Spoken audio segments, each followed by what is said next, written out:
തന്നോടൊപ്പം ജീവിച്ച മനുഷ്യരെ കൂടി പരിഗണിച്ചാണ് രത്തൻ ടാറ്റ കടന്നുപോയത്. എത്ര കാലം തന്നോടൊപ്പം ഉണ്ടായിരുന്നുവെന്നത് പരിഗണിച്ചുകൊണ്ട് അദ്ദേഹം ഓരോരുത്തർക്കും അർഹമായത് നീക്കിവെച്ചു. രത്തൻ ടാറ്റ തന്റെ വിൽപത്രത്തിൽ വീട്ടുജോലിക്കാർക്കായി 3 കോടിയിലധികം രൂപ നീക്കിവെച്ചതായി റിപ്പോർട്ടുകൾ.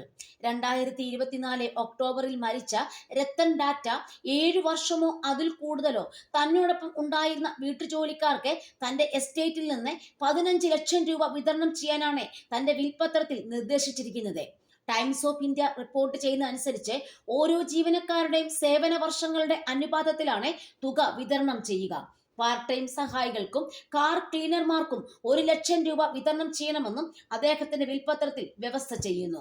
തന്റെ 3800 കോടി രൂപ വിലമതിക്കുന്ന എസ്റ്റേറ്റിന്റെ ഭൂരിഭാഗവും രത്തൻ ടാറ്റ എൻഡോമെന്റ് ഫൗണ്ടേഷനും രത്തൻ ടാറ്റ എൻഡോമെന്റ് ട്രസ്റ്റിനുമാണ് നൽകിയിരുന്നത്.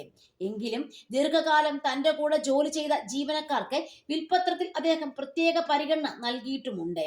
രത്തൻ ടാറ്റ തന്റെ ദീർഘകാല പാചകക്കാരനായ രാജൻ ഷായ്ക്ക് 1 കോടി രൂപയിലധികം വിൽപത്രത്തിൽ നീക്കിവെച്ചിട്ടുണ്ടെന്ന് ടൈംസ് ഓഫ് ഇന്ത്യ റിപ്പോർട്ട് ചെയ്യുന്നു. അതിൽ 51 ലക്ഷം രൂപയുടെ വായ്പ എഴുതിത്തള്ളലും ഉൾപ്പെടുന്നു. രത്തൻ ടാറ്റയുടെ ബഡർ സുബയ്യ കോനാറിന് 66 ലക്ഷം രൂപ ലഭിക്കും. അതിൽ 36 ലക്ഷം രൂപയുടെ വായ്പ എഴുതിത്തള്ളലും ഉൾപ്പെടുന്നു. അതേസമയം അദ്ദേഹത്തിന്റെ സെക്രട്ടറി ഡെൽനാസ് ഗിൽഡറിന് 10 ലക്ഷം രൂപയാകും ലഭിക്കുക.